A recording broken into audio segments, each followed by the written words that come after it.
Guided selling from Ring DNA makes your entire sales team more effective by revealing exactly what reps should do and when to do it.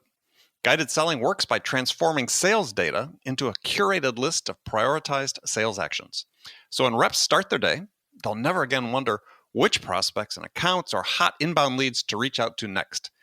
Guided selling even shifts reps' priority in response to real-time buying signals. Finally, even new reps can sell like seasoned ones. Let RingDNA be your guide to success. Learn more at ringdna.com/guided selling. That's ringdna.com/guided selling.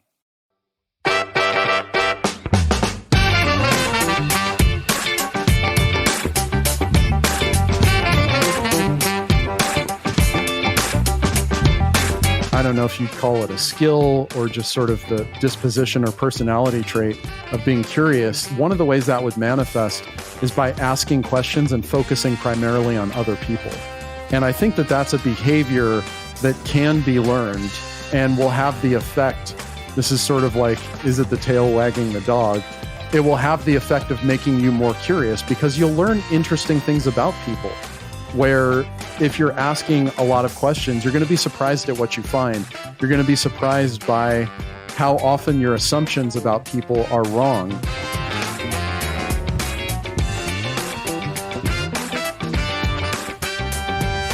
Hi, friends. Welcome to the Sales Enablement Podcast. I'm your host, Andy Paul. Now, that was Liston Witherill. Liston's a B2B sales consultant and trainer, and host of a podcast titled Modern Sales, on which I was honored to be a guest earlier this year. And in this conversation, Liston and I dig into the topic of building better sales habits using the science of habit formation. Now, this whole topic of habits and sales is a favorite topic of mine. You know, where many people see skills, I see habits practiced over and over that can become skills. Like the ability to connect with another person on a human level. That's a habit. Curiosity is a habit. And if you work on your curiosity habit, the skill of asking great questions begins to emerge. So basically, the thing you do well are habits. You should look at them that way. It's a better perspective for a seller to have. So Liston and I dig into this idea of the basic habits that all salespeople need. And we also dive into the science behind forming habits, or more accurately, modifying habits. You know, there are various schools of thoughts about how to do this, and Liston and I dig into some of those. So make sure you stay tuned for all that and much, much more. Before we get to Liston, I want to remind you to subscribe to this podcast wherever you listen to it. And if you subscribe, we'd certainly appreciate it if you could also give us your feedback about how we're doing in the form of a review. So thank you. All right, let's jump into it. Liston, welcome to the show. Thanks for having me. Well, it's a pleasure to have you. So where have you been hanging out during the pandemic? Mostly indoors, as most people are. At home. So I live in Portland, Oregon. We have tried to get out a little bit. We haven't traveled at all. Yeah. But yeah, you know, we built a patio. Or actually, I paid someone to build a patio, which is a great sales story. And we're gonna hear that. So okay, go ahead. No, we don't want to get derailed. And then I bought a smoker this summer, which has been awesome. So now I'm become obsessed with smoking meat. Got it. So that gets me outside too. I mean, not too far from the house, but on the side of the house. The pitmaster. So what are the things that you've smoked that you enjoy the most? That's a good question. I think my wife prefers the whole smoked chickens. I am really partial to pork ribs. But yes. I've done brisket, I've done pork ribs, I've done pork butt or pork shoulder, which most people know as pulled pork. Yep. Whole chickens. We've done turkey. Pizza. Haven't done turkey yet. Turkey's easy. We've also done pork loin, which is also incredibly easy. Yeah. Pizza on the smoker is actually excellent too. So interesting. We've done that several times. So interesting. So what wood do you use to smoke a pizza? Wood, right? Yeah, but like hickory or mesquite or. Oh, so I'm a cheater. I bought a Traeger grill. And for those of you unfamiliar with how smoking works, typically there's like a firebox and you put whole pieces of wood in there, you turn it into coal, and that's what provides the smoke. And you have to constantly monitor it for temperature to keep the low steady heat, right? With a Traeger grill, you just dump these special wood pellets in, and it automatically does all the monitoring for you. And it has a feeder where it feeds the pellets in to maintain consistent temperature. Sounds good, though. I mean, it is good. Yeah. Unfortunately, where I live, I can't have a grill or a smoker. Otherwise, I'd probably be onto that by now. I love that. All right. Well, so here's a question for you: is what lesson have you learned about yourself personally during the pandemic? That's a good question. Probably more than one lesson. I think the thing that so I've worked from home for about 6 years, or maybe coming up on 7 years. I've lost track at this point. Well, yeah, we're in the middle of the pandemic. I mean, 6 months seems like 6 years. But anyway, go ahead. Yeah, the passage of time has gotten incredibly weird, hasn't it? And given that I've worked from home and independently for so long, I think I discounted the importance of all the little micro interactions I had with people throughout the day. So going to the coffee shop, I'm an avid gym goer, and I haven't been to the gym since March. But I would go, 5 days a week to the gym, and I really miss that. And even though I didn't go there to talk to people, right, just being in the presence of other people matters. And so I think I had underestimated how important all of those interactions were, and sort of how maddening sometimes it can feel to just be on the other side of a computer constantly. Even though I do meet with people, I think you're my 6th phone call today. I meet with people constantly, but it's not the same. Right. Yeah, interesting. So what are you doing to replace the gym? Well, luckily we have equipment in our basement. We have a basement with tall ceilings, and so I've got enough equipment downstairs to do a full workout. So that's what I do. You're a power lifter? Well, you can't do I can't do powerlifting in my basement because I don't have the equipment. But yeah, I did powerlifting. Like I would, deadlift once a week and bench press and all the kind of main powerlifting movements. So yeah, I do miss that. I'll be keen to get back in the gym and start that up again. Yeah, no, absolutely. Wow. On my morning bike ride, I mean, on one of the routes I take, I pass by a gym that they built a outdoor cage and put all the equipment out there. And, everybody's masked up and working out outdoors. Right. Yeah. All right. We're going to talk about one of my favorite topics. We're going to talk about habits and how to build better sales habits. And I guess first question for you is, what's the difference between a habit and a skill?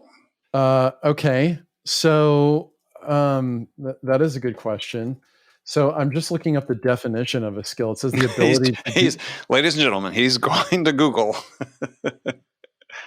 The definition of a skill is the ability to do something well, or expertise, right? Whereas a habit is something that we do on a recurring basis, right? And the definition of a habit is 3 things. There's a trigger, there's a routine, and there's a reward. Those are the things that we need present in order to have a habit. So we apply skills in our habits. So if, for instance, one of my skills may be podcasting, but it doesn't matter that much if I don't show up and do it on a regular basis. Right.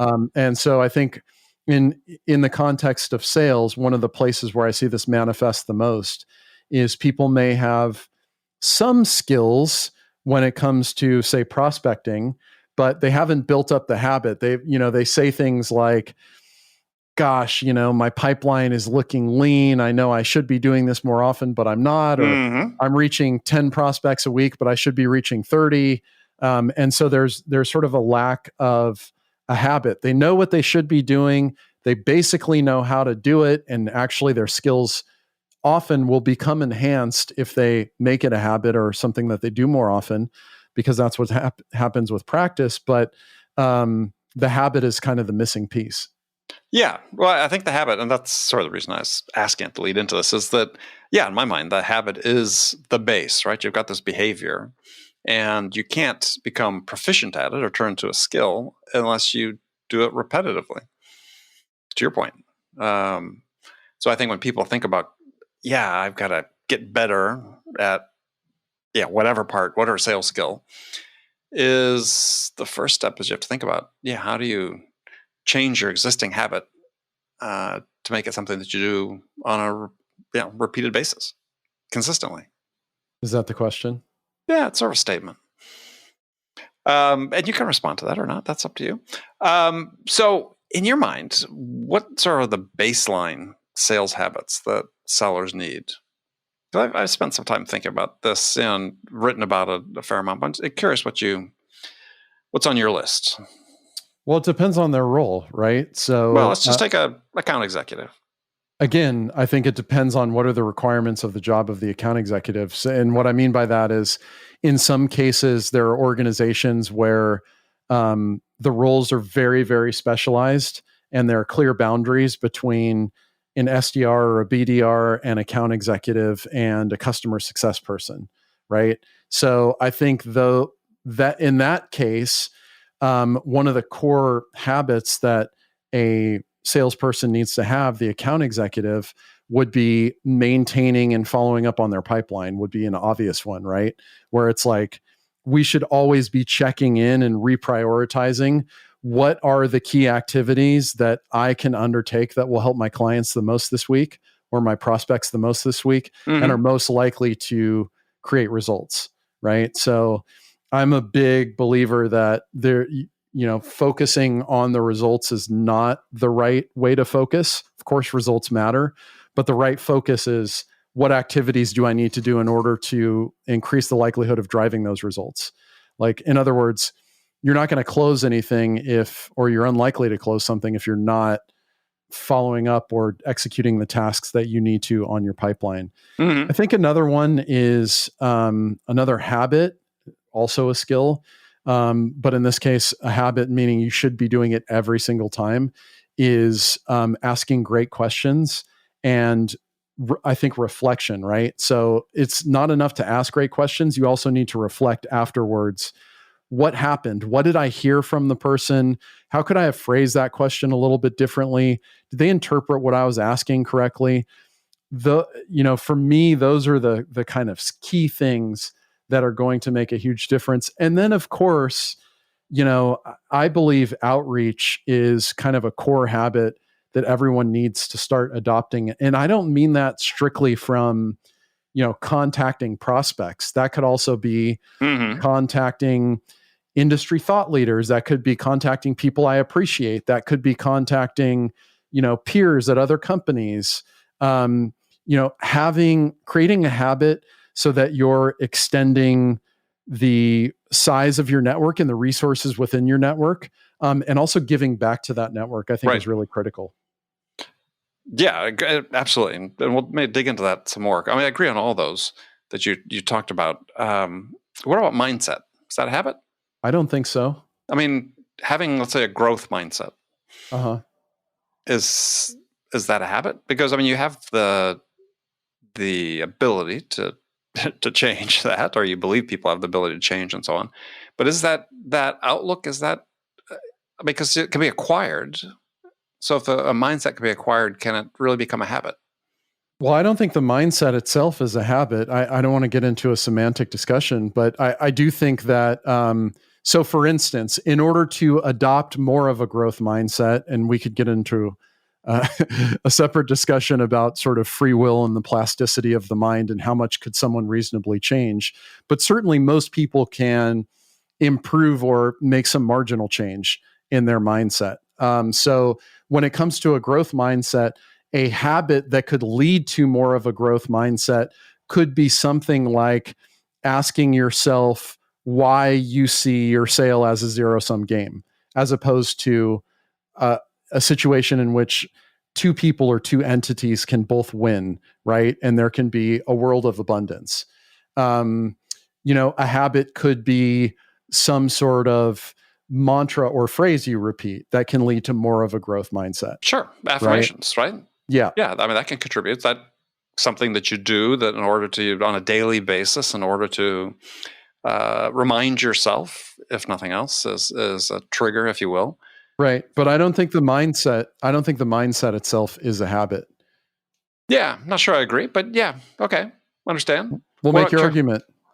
Well, because I think it is an acquired behavior, and habits are fundamentally behaviors. I mean, I don't think a Mindset is not a behavior, though. It is. Mindset is a frame. It's a frame. It's a way of viewing the world and thinking about the world. And that's not a behavior? Of course it is. Well, the thinking is. Sure. Right? Okay. I mean, to me, it's all behavior, because I mean, it's something you're changing from one way of behaving to another way of behaving, and the behavior comes with a perspective, but it's not something that's inherent in you as a person necessarily. Anyway, let's move on to the next one. You can think about that. We'll agree to disagree on that. Yeah. Okay. Perfect. Curiosity. Yeah. So curiosity. Habit or not? Well, I mean, it's almost like a natural disposition for a lot of people, right? And so one question that I'm interested in that you hear a lot in sales is like around motivation.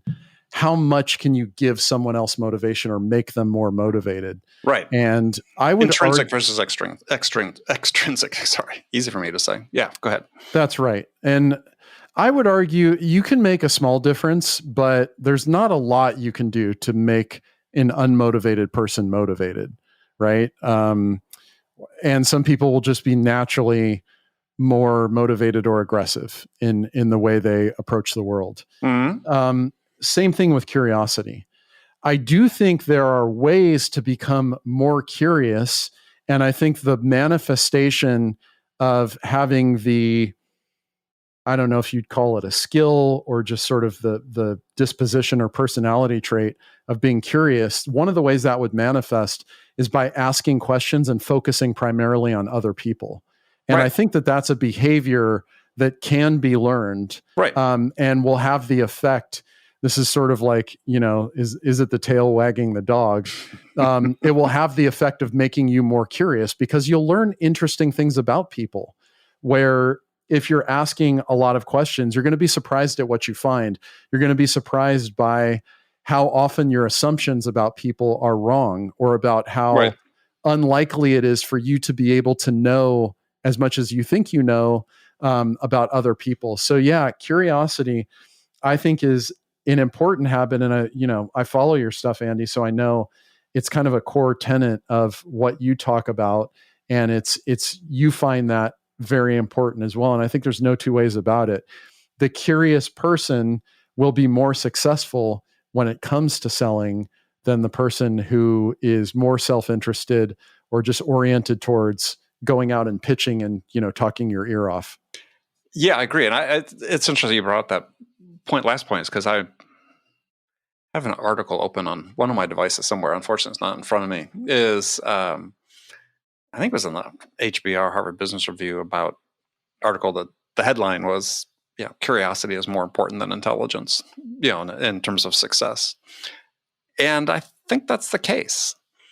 I think that sometimes people get stuck to the point you made precisely. And I see it oftentimes in sales is, we arm sellers with a list of scripted questions, and sometimes they're just not, the individual isn't curious enough to sort of move beyond that, right? They don't ask a question that they don't know the answer to, or that they, don't know what to expect in terms of an answer, which to me is a behavior that you'd want people to be able to adopt, is, to have that, now if it's confidence or interest, to ask those types of questions, those great questions that you talked about.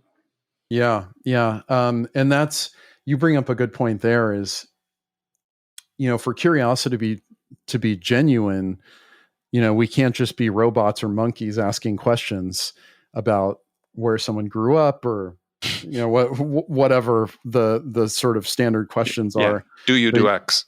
Right. Do you do X? What's the weather like? How was your weekend? Mm-hmm. On and on and on, right? There's all these like standard small talk questions we can ask. But I think true curiosity comes from having an interest in gleaning the information from the other person and really trying to understand them. That's where true curiosity comes from. But the good news is you can get more curious or become more curious by asking those questions, and especially asking the follow-up questions in the first place. Yeah. So but which I think asking the great follow-up questions is a great habit. And one in particular I love is Michael Bungay Stanier in his book, The Coaching Habit, what he calls his awe habit, AWE, awe question, which is, and what else, right? When you're asking somebody a question, they give you an answer, and you get in the habit of asking, well, what else can you tell me about that? Mm-hmm. That then, to the point you made earlier, I think that just continues to breed curiosity if you're interested. Yeah. And I think about it in sort of from a tactical perspective for anybody listening to this. If you're, whether or not you feel like you're curious enough doesn't really matter. But if you feel like there are opportunities to learn more about other people, and maybe you change the subject too fast, or there are times when you make assumptions and you just move on. The question I like to ask comes from Alex Bloomberg, the co-founder now of Gimlet, but the guy who started Planet Money.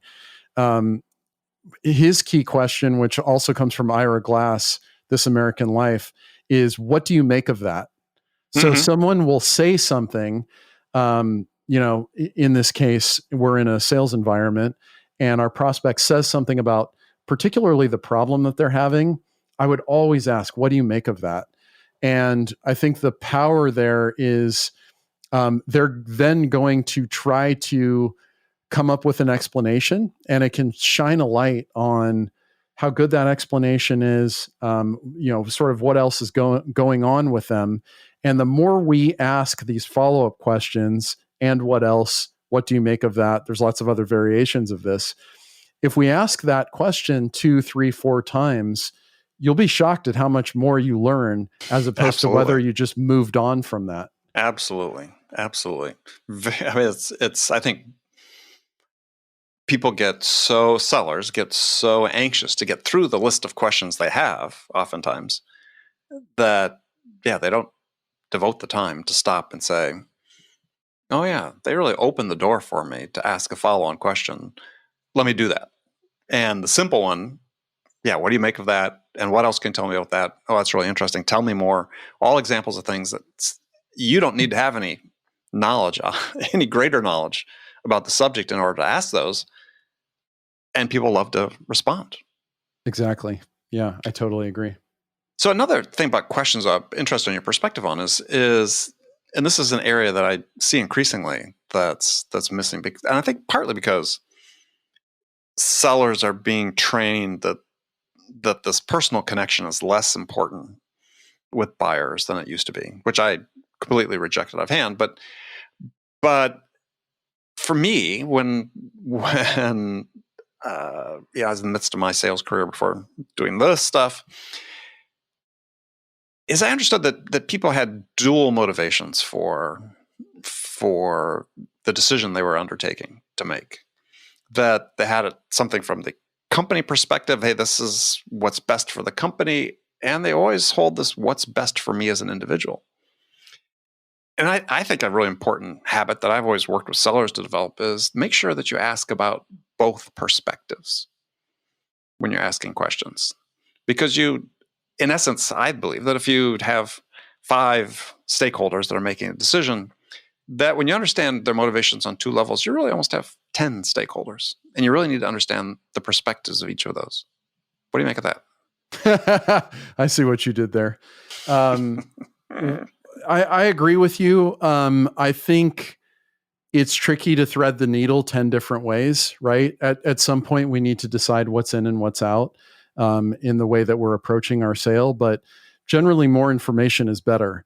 Yeah. So I totally agree with you. I do think that the likelihood that we would have direct access to really intimately understand 5 people seems unlikely.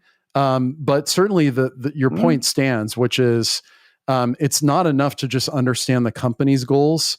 You're going to have, usually at a minimum, one decision maker, if not also an influencer or two and a champion. And I think whoever you're speaking to, understanding why they care about what they're trying to do or what they're trying to buy, but more importantly, what they're trying to accomplish, will help to serve as motivation to sell the change that you're trying to implement with them, right? So that, to me, that's always a reference point, because it not only tells me how to, what are the notes that I want to hit for this sale to really make sense and have some urgency for the client, but also, how motivated are they? So yeah, I totally agree. I think there's the personal level and there's the company level, and it's something that we always need to think about when we're talking to our prospects. So another one that I believe is hugely important, and people have various names for this, but for me, we're talking about listening. Is I don't never been a big fan of the active listening thing, but I like to phrase it as you have to listen to understand, as opposed to listen to respond.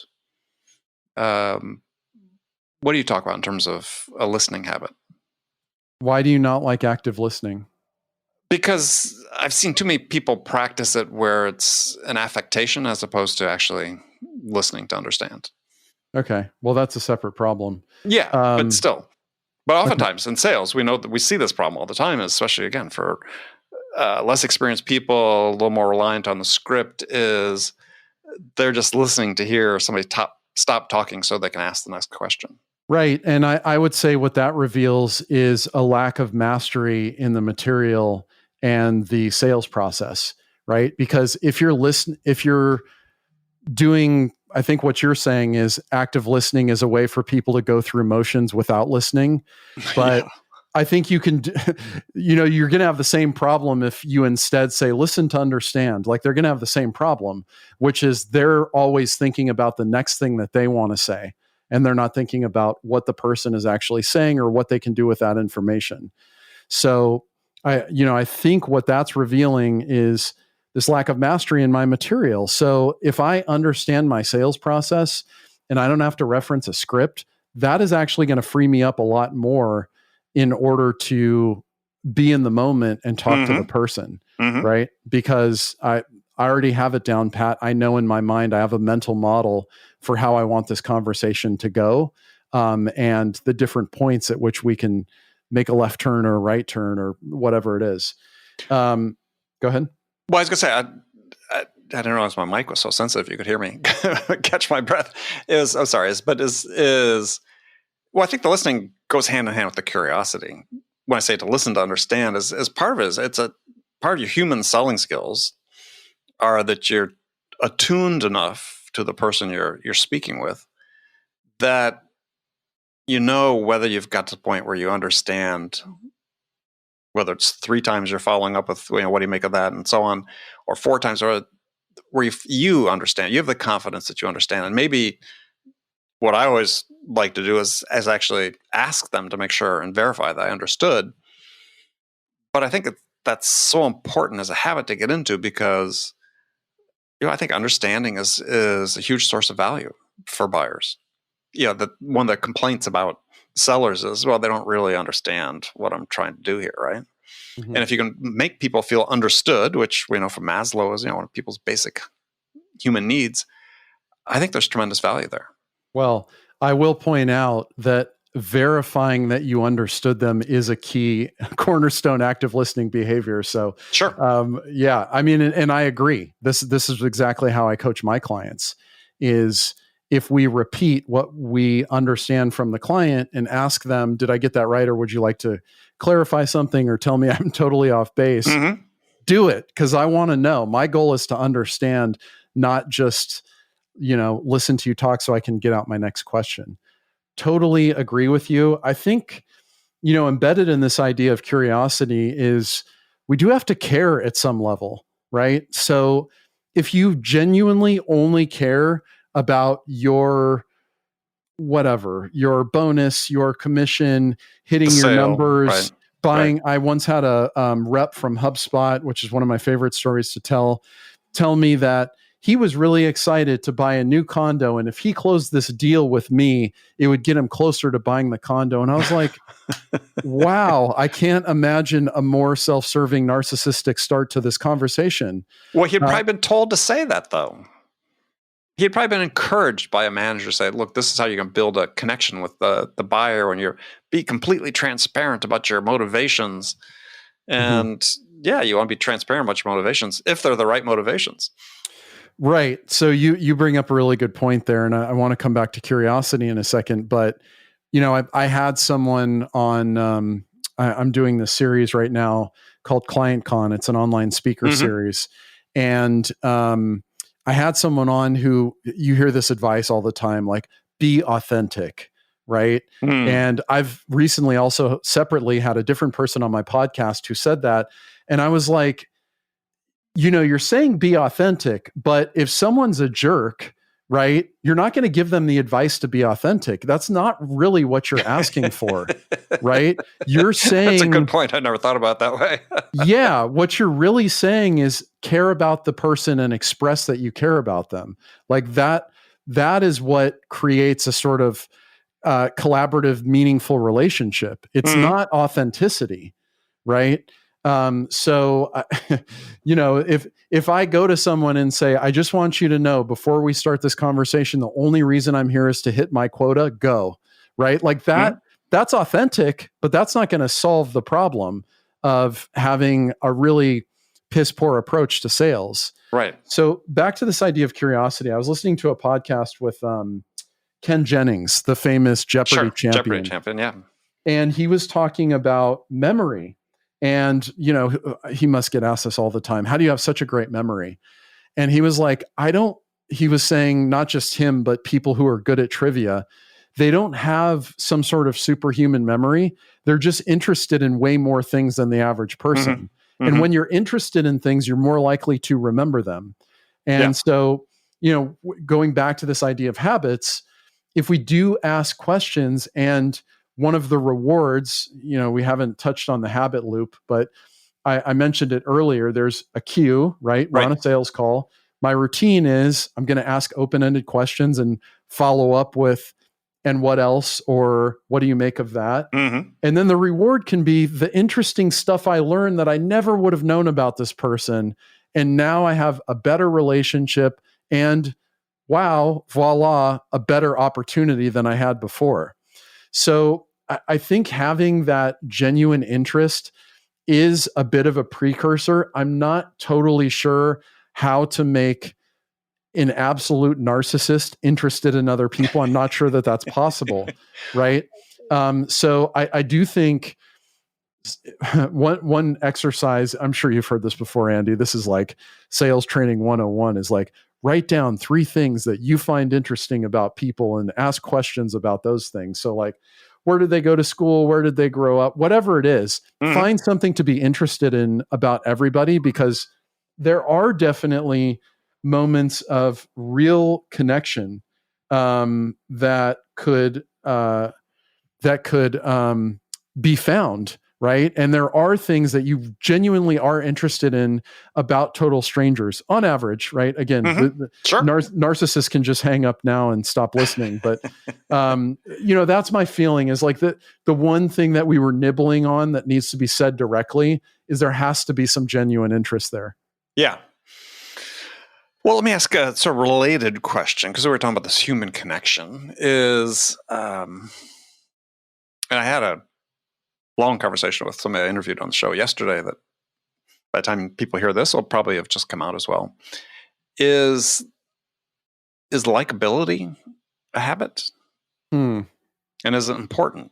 So making likability a habit, I would say, would run directly counter to authenticity, right? So if you are to truly be yourself, by definition, we know not everyone's going to like you.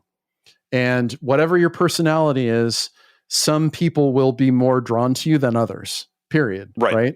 I think we also just sort of established that there are times when you don't want to be authentic. If you're a narcissist, for instance. Can I cuss on your show, Andy? Lightly, yeah. Okay, I'll pass. That was a polite way of saying please don't. So I won't. But I think, my advice is don't be a jerk, right? And like, this goes back to Dale Carnegie. How to win friends and influence people is like, people. I don't think the advice is like how to be likable.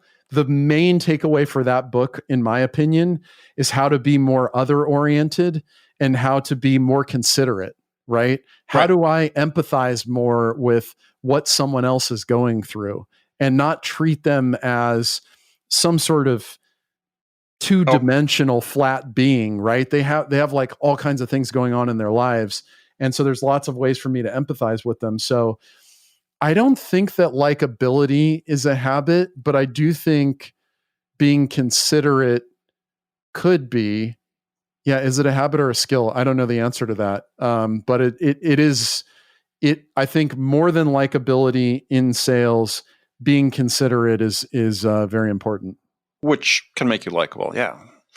Yeah. This is, yeah, people have been writing about this. First of all, there's this whole idea of relationships and sales being unnecessary, which some of that's really a semantic issue that people are getting into.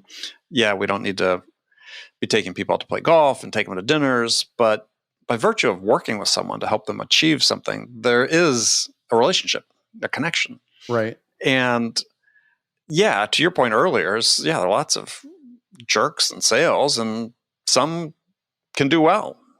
But if you have the ability to be likable, given that the difference between winning and losing is oftentimes so small, why wouldn't you? Yeah, I mean, I agree. And I just, it's a lot easier to move through life treating people well and being considerate to them. And, always for me, it comes back to the golden rule. Like, if you were to create a world where you could define how people are going to treat you, like that's how you should treat other people. Mm-hmm. Right. So I think it's actually fairly simple when it comes down to it. So I totally agree. I do not think, in fact, I know from my own personal experience, you don't need to be the golf buddy or the, someone who goes out for drinks all the time with the client. That can help. But I think increasingly what we're going to see in a post-COVID world is that's going to continue to matter less and less. And I've felt for a long time that as buyers have more information about what's available in the marketplace, that it matters even less than it did before, unless you're in a completely commoditized industry where there's absolutely complete transparency in terms of pricing and there's no demonstrable difference between you and anyone else. Then likability may be your differentiator. But I think most people listening to this won't be in that situation. Well, I think, sort of agree, sort of don't. I mean, I think that people's decisions that they make are sum total of a lot of small things as well as big things. And again, I firmly believe, and I write and talk about this all the time, is that, if I were to ask a seller, which I do, is, okay, so on your last deal, how much did you win by?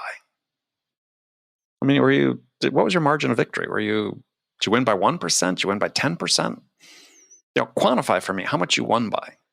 And as you know, it's virtually impossible to do that, right? And so, well, not virtually. It's actually impossible. Okay. Literally impossible. Okay, it's actually impossible. Thank you. Uh-huh. So, if that's the case, in my belief and my experience has been, is by paying attention, being considerate, all these other things that in aggregate do make a difference, could be the difference. There was some research done that was published, I forget who did it, but it was published in Harvard Business Review, I don't know, within the last 10 years, this idea of tie-breaking selling, where people had studied this particular phenomenon and found that it was, small intangible things that made the difference and swayed the decisions. That's not surprising. I mean, because if you have, so I think a lot of this is sort of contingent on how your buyers buy and how you sell, and your market leverage is a big part of this, right? Because if you have tremendous market leverage and there's no true competitor, like those small things are going to matter a lot less, right? Because you're going to be in a category of one. Absolutely. Right. But if your buyers are putting together 3 to 5 options, which is sort of like the Fortune especially 500 or greater way of doing it, then yeah, those little things start to matter a lot. Things like, and I'd love to hear what you think are things that really matter, but I would think of things like your patience with the client, your response times, what sort of positive or negative experiences they've had with people on your support or technical staff. How timely are you in your email responses? Do they understand your email responses? Or does it like raise more questions than it answers? Those things really, really start to matter as you're in a tight running for a deal. Yeah, I agree 100%. I mean, for me, one thing that's always been hugely important of that is the responsiveness, but not you combined for me responsiveness, and two of the points you made is it's not enough just to be fast. You have to be complete, right? If somebody's asked you a question, if you're fast to respond, but you don't provide them the information they need, or it's incomplete, then you haven't been responsive to their question. And so this idea of saying, look, I need to provide something of value at speed is really crucial for a lot of companies because of the buyer experience that you talked about. And I found that, some really huge enterprise deals that we've worked on, and I've worked on personally in the past, that was a difference maker, right? It was separating. In fact, I remember with one client I worked with where we trained the sales team on this idea of responsiveness, and they started being able to penetrate competitive accounts, installed base competitive accounts they couldn't before because the customer might have a question, or maybe they're looking at adding some additional capability. They'd call their incumbent vendor who wouldn't respond for 3 days. Whereas my client, people would be on the phone in 30 minutes with them. Right. And you think these little things, just a little thing, that responsiveness was huge. And we're talking about, $50,000 to $100,000 type transaction size. Right. Yeah. All right. Last one I want to ask you about is continuous learning. Yes. For me, such a big habit that people need to get into is, otherwise, how do you stay relevant if you don't? Yeah. I mean, and you've definitely been in sales longer than I have, and you've probably seen like phases or chapters of how the market changes. So I'm sure, well, my guess is you have a stronger opinion about this than I do, or at least more direct experience. But in some ways, I'm a little sad, honestly, Andy, because when I look around at the way the economy is changing, and not just the American economy, the global economy, right? The pace of change is so fast. And I think probably innate driving motivation for most everything is to learn as much as possible so I can understand the world. And in particular, why people do the things they do. Like that is the common thread in everything I've done. And I'm just voracious about that. Right. So I will study, how does a conversion rate work on a website, but I'll also study like the neuroscience of how people perceive fear, or, I talked earlier about motivation.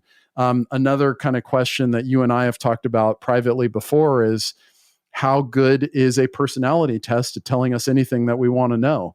Right. I want to know all of those things, right? And it's just natural for me. No one told me to do that. And I think that in order to really thrive in the economy, people need to adopt more of this ongoing learning orientation where they're willing to update what they think they know maybe not every 6 months, but every 12 or 24 months, certainly, and constantly be on the search for learning and understanding more and more.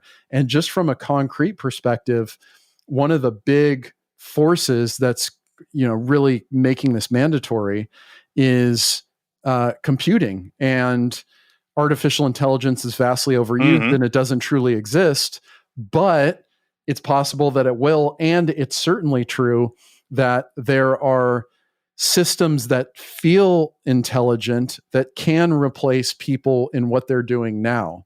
And, given that this is the Sales Enablement podcast, there will be a time when some flavors of sales development reps will be completely obsolete because they're worse than a robot. at doing it. And the only antidote for this is to continue to learn more and apply it to what you're doing. So I know this is a little bit of a rant / PSA, but I truly, truly believe this. And I think it's sort of beyond the burden of proof at this point. We know for sure that the economy continues to move at a faster pace, particularly if you're selling technology or you're around technology. You really do have to update what you know often. Yeah. Well, I think so, and I agree, but the pace of change, I think maybe a different frame to look at it for people listening to this, that, AI and the impact it's going to have isn't something that should catch you by surprise, right? Things are changing. AI is ever present in our life already in various ways, apps we use and so on. It's being integrated into various applications, Ring DNA and our conversational intelligence platform, conversational AI. But, for sellers, it's going to come in ways that can both help you and, to your point, perhaps certain people, have a negative impact. And so the warning signs are out there. If you're not taking steps through learning, through changing yourself, you talked about every 6 to 12 months. I think Stephen M. R. Covey in Speed of Trust talks about, I think every year you're supposed to sort of reinvent yourself. Then the faults could be on you because it is happening and it's coming and you've got plenty of notice. So if the question I guess really becomes is it seems to me like I was thinking about this, it's a mix of like motivation and habit. How do you encourage people? How do you teach people to learn? Well, again, I think this comes down to interest, right? I don't believe that I can teach people the mechanics of how do you become a more effective learner, right? So take any topic, and we've covered a lot of different stuff, right? How memory works, right? Which is sort of like a meta learning topic. But let's just take that for this example. I can teach you how to go research it, how to evaluate the information that you're finding, how to validate what are reliable sources of this, what are different opinions about how memory works, and then what are the actual actionable steps that you can apply to yourself in order to make this material valuable and useful to you. I could teach you all of that, but none of it's going to matter if you're not actually interested in the topic. So I don't know that it's my, is it my responsibility or is the impetus on anyone but yourself in order to go learn more? I don't think that that's our role, right? I do want to. A different perspective on that though is that if you're an employer and you've brought people on board and you've onboarded them, you're investing in training, continuing to invest in supporting and developing them. At some point, if they don't have this sort of intrinsic motivation to keep learning, then they sort of become stale, right? They go past their expiration date. But I'm just wondering, because again, this is something that I think about quite a bit, is how do we instill in people this learning habit? Or is it always, to just maybe something that if people aren't interested, they're just not interested. But it does become very self-limiting if you don't do it. Well, one of the great examples of how do you make someone more interested in the first place is Sesame Street, of course, right? Which teaches kids ABCs and how to count. And the key understanding there, why do you laugh, Andy? Well, I'm just envisioning Sesame Street for salespeople. Go ahead, yeah. Well, that is essentially what online learning is, at least good online learning, right? So the key ingredient to Sesame Street, or their key insight was, if we also make this entertaining in addition to being educational, more kids will watch it, and then more kids will be able to read and learn their ABCs. Now, whether or not it's a good idea to teach people that you can only learn if you're also entertained, the toothpaste is out of the tube on that one.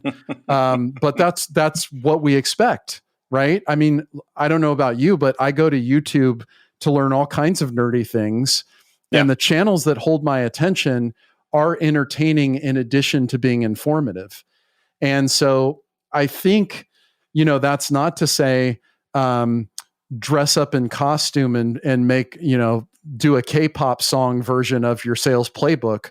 That's not what I'm saying. What I'm saying is understand. What's that? It could work though. Yeah, I'll pass on watching that training. What I am saying is you have to understand what your people are interested in. And so to some degree, when it comes to, we keep coming back to this idea of motivation, but when it comes back to essentially what you're saying is we need to sell people on the idea of continued learning, right? And if we're to sell anything, the first prerequisite is to understand the motivations, interests, and desires of the person we're selling to. And so this may not scale to your entire team. You may need multiple versions of this, right? And I think what's clear is telling people you have to be a lifelong learner, and that's a requirement of working here, clearly is just not going to work for everybody, right? No, absolutely. It's been proven, right? Yeah, 10% of people it'll work for because they would have done it anyways, exactly. Right? They didn't need to hear anything from you at all. So yeah, I don't know how much motivation we can give to people. I don't know how much we can impart on them that it's important to learn. But, I want to come back to your point about AI, that, it shouldn't come as a surprise to you that AI is going to grow. And I think you can say this about any long-term trend, right? You could apply your exact message to blank shouldn't come as a surprise to you. Climate change is an obvious one. Right. It is, if you claim to be surprised by the developments of AI, you're just in denial. There is no possible way, if you were paying attention at all for the last 20 years, right? Google can now call a small business and ask them their hours and publish it to their website without any human involvement. That was available several years ago. Yeah. So we can only, the sort of limits of where it could go are totally misunderstood or unknown, but we know for sure that there will be more advances and they will be rapid. So if you feel as though, not you, Andy, I'm talking to our dear, dear listener who's still listening to me rant about this. If you feel as though you don't need to learn, I would impart on you that you're mistaken and that you're in denial, because things are just going to keep changing rapidly. I mean, I hear from people all the time now who say, I need to learn prospecting because I don't understand this LinkedIn thing. And now I can't meet with anybody, right? And it's like, well, okay, better late than never for sure. Sure, right? But at the same time, you had to know that this was a valuable skill, even if we weren't in COVID times. So 15 years ago. Right, exactly. So this is Tough Love featuring Liston, and that'll be the end of it. All right. Well, let's end on that note. That's a great note to end on. So, listen, that's great. We went in all sorts of interesting directions, which I loved, absolutely loved. So hopefully people enjoyed it. It's a big topic, habits, and one that obviously both of us are passionate about, and some great books to read. I mean, you were talking about the Habit Loop. People read The Power of Habit by Charles Duhigg, certainly an important book to read. Atomic Habits, James Clear, another great book to read. Triggers by Marsha Goldsmith, also another great book on habits to read. Any others that you recommend? The one that I always think about is Tiny Habits by B.J. Fogg. Fogg, another great one, yeah. Who originated all of the research of all the other books you've mentioned. Yep. And also Nir Eyal, I think, famously applied it to software products, which he's now on an apology tour about why Facebook is so bad after he wrote the playbook for how to make the next Facebook in his book Hooked. Right. But his Hooked is a great book. Yeah, the apology tour is called Indistractable, is his new book about how to break habits. So we'll have to pick that one up. All right. So listen, if people want to connect with you, how can they do that? You can go to LinkedIn, of course. I am the only Liston Witherill that you will find on there. Good luck spelling that. It's probably easier to go to my website, servedon'tsell.com. I also have a podcast, the Modern Sales Podcast. If you just punch it in, you'll be able to find it. Andy, of course, you've been a guest on the show. I've been a guest. I enjoyed it. Yeah, and I appreciate you having me here. Okay, friends, that's it for this episode. First of all, I want to thank you for taking the time to listen. I'm so grateful for your support of this episode. And I want to thank Liston Witherill for sharing his insights with us today. If you enjoyed this episode, please subscribe to this podcast, Sales Enablement with Andy Paul, on iTunes, Spotify, or wherever you listen to podcasts. And if you could also leave us a rating or a review and let us know how we're doing, we'd certainly appreciate it. And you can do all that on your phone in less than a minute as soon as this podcast is over. So thank you for your help. And thank you so much for investing your time with me today. Until next time, I'm your host, Andy Paul. Good selling, everyone.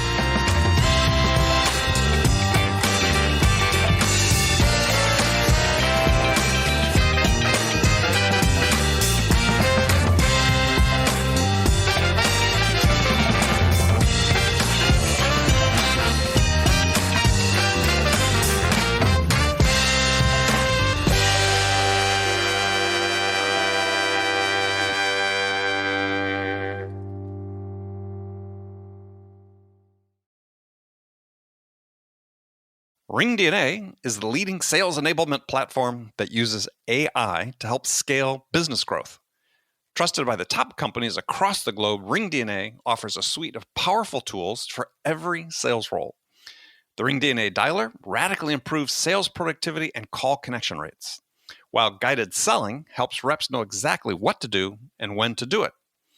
Conversation AI uses artificial intelligence to surface the most impactful coaching opportunities in real time. So, no matter where your team is working from, the RingDNA platform can help them exponentially increase call connections, opportunities, and revenue. Learn more at ringdna.com/platform. That's ringdna.com/platform.